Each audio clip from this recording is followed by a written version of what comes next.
This is Kerry Lampkin, Possessing the Land. Man, today we have special guests, no other than Dr. Tankard Randi Rossario. We're gonna talk about empowerment, how important it is to receive constructive criticism, and also how important it is to have mentorship. No, you have to have mentorship when you're in this real estate business. Actually, any type of business you get into, you have to have some mentorship. So you wanna make sure you lock in. Stay tuned, let's go.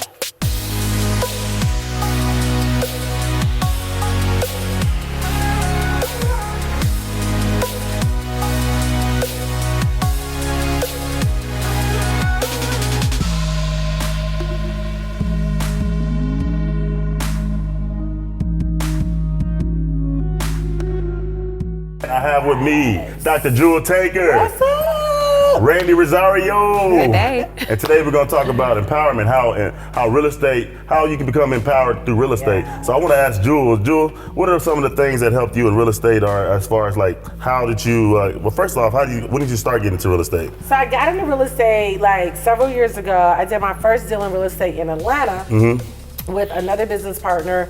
And that was a good experience, but then stuff went sideways. So I was really praying and asking God, like, connect me with another good real estate partner that could like mentor me. So you have been like pivotal.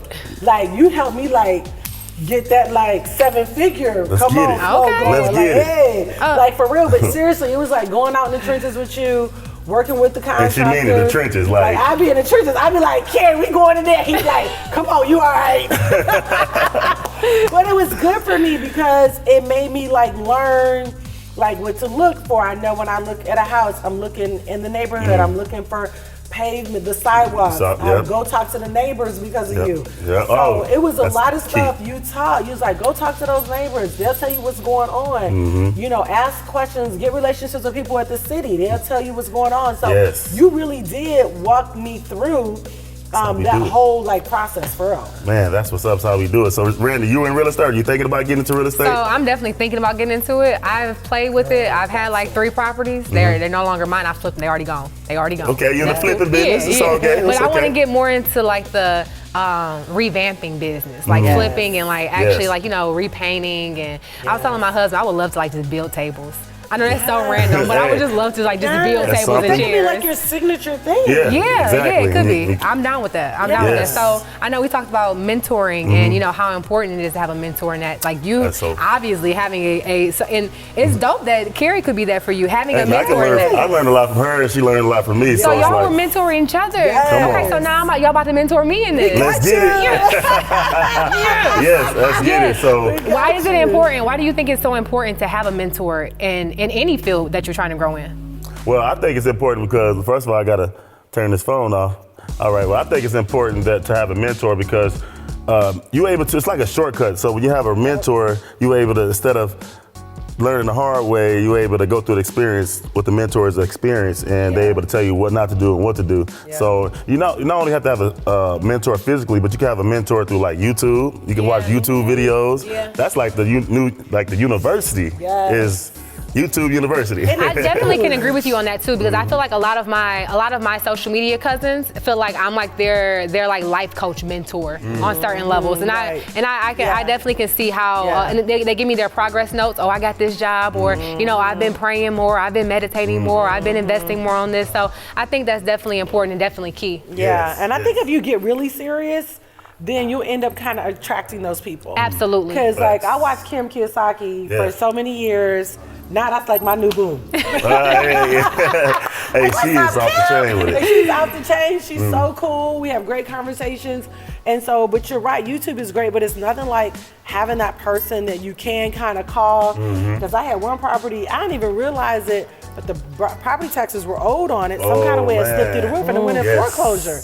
I was like, Kerry, what to do? You know what I'm saying? And then our spiritual father has helped a lot with mentoring and that whole real estate piece. So I think, like you said, having people go before you and seeing the mistakes that they made and the things that they did and their wins, really, because really between Kim and you was the reason I stopped just rehabbing and flipping. Okay. I was like, I don't want just that, like, hit that lick. I want that rent roll. Because that's what I've been doing. I was like hitting licks and was like, okay, I hit a lick and that was it. Hit a lick, that was it. You gotta have hit a lick, that was it. You want to think in the future too, because like, you want to start building generational wealth, you know what I mean? Start having those assets here and assets there and start building generational wealth. So that's what made me stop, because a lot of the mentors that I have that's in different states, they would tell me like, Kerry, you need to get out of the flipping, you need to start like keeping some of these properties and build your rental portfolio. And I'm like, okay. Okay, so you took the advice and the criticism they were giving you and you fed off that. So let's talk about that. Let's talk about the importance of constructive criticism and actually taking that in and actually learning from it, because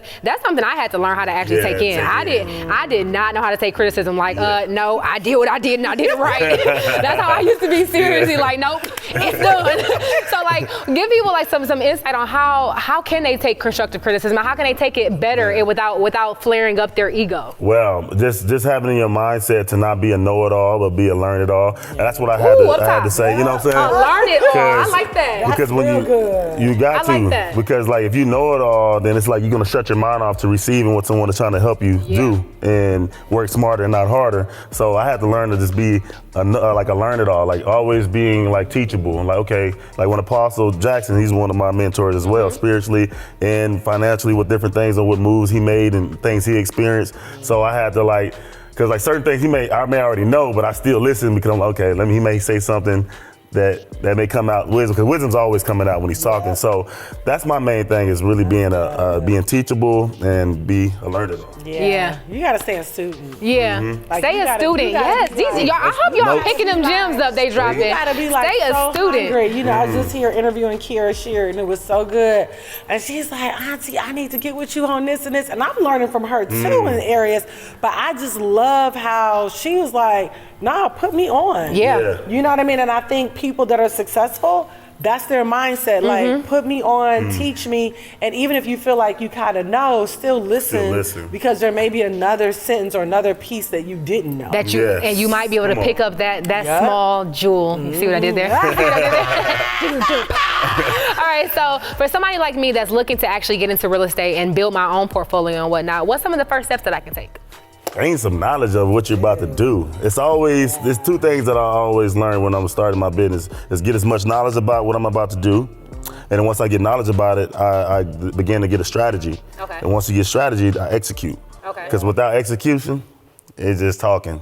So you want to. I had this dream that I. So I would advise anybody to gain as much knowledge as possible before you get into the real estate. No, even if you want to take some courses, like I need to, but I know I'll be more well-rounded if I took the courses, if I find some time to take the courses. But I would recommend you take some courses. It's courses, it's seminars you can go to, YouTube, like I mentioned before. Jewel, you have anything you want to add to it? Honestly, I would just hang out with him for a couple days. Honestly, I really feel like all that courses, I don't have the attention for that at all. I feel like everything I needed. I really feel like partnering with Kerry and my husband. I think that's gonna be perfect, because my husband is the real estate person. Kerry understands it too. I think I'm just gonna learn from both of them, and I'm gonna know it. And if you need a girl's perspective, holla at your girl. Period. I'm gonna tell you something, man. These women, I wouldn't call them girls, but these women, they're making it happen. Like they making it happen. Jewel's been bringing in a lot of her people that's in your Millionaires Club. And how's that been? That's been off the chain. Like, a lot of these women have been buying properties for the very first time. They've been so scared. I had one woman, her husband came and told her, no, I don't think you should do it. And she said, honey, I love you, but I'm gonna do it. And now he told her, I'm proud of you. You know what I mean? So I'm proud of them that they're trusting their own instinct and just doing it. And you don't have to know the answer. Like, when Amanda bought some land, she said, well, what are you doing with the land you just bought? I'm like, I don't know. But land is always an asset. So when it's time for me to know, I'll know. My friends in New Orleans told me they bought a plot of land for $7,000 and they built straight up on it. And they run so many businesses on that land. That's what I'm saying. I was so impressed. I was so impressed with how they said it and what they did. It's just, I feel like I can learn so much. It's just so much to learn. Yeah, it is. Okay, so this is really just for my girls. I love my guys too. I love guys, but I really want my girls to get this thing called real estate. And I want you to know that God gave you an instinct, that you don't have to You know, and I'm not saying talk to your husband about it. I talk to my husband about almost everything. But you know what? At the end of the day, I make moves if I have an instinct to, because some stuff he's not interested in, but I don't need him to be interested in it for me to be interested in it, because I have my own brain, right? Yes, Yay! My own brain. It works. Imagine that. You're not a scarecrow.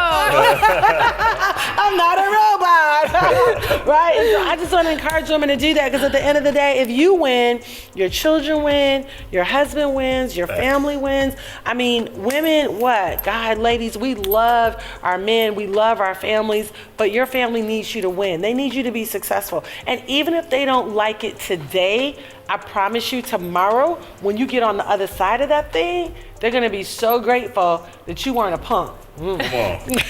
Win. Proud. Win. Well, thank you, women, for coming on the Possessing the Land show and having a conversation. I gained a lot of knowledge from you, and a lot of knowledge from you, so it's like iron sharpen iron. Yes. So I'm empowered from this. So thanks again. This is Kerry Lampkin, Possessing the Land. We out.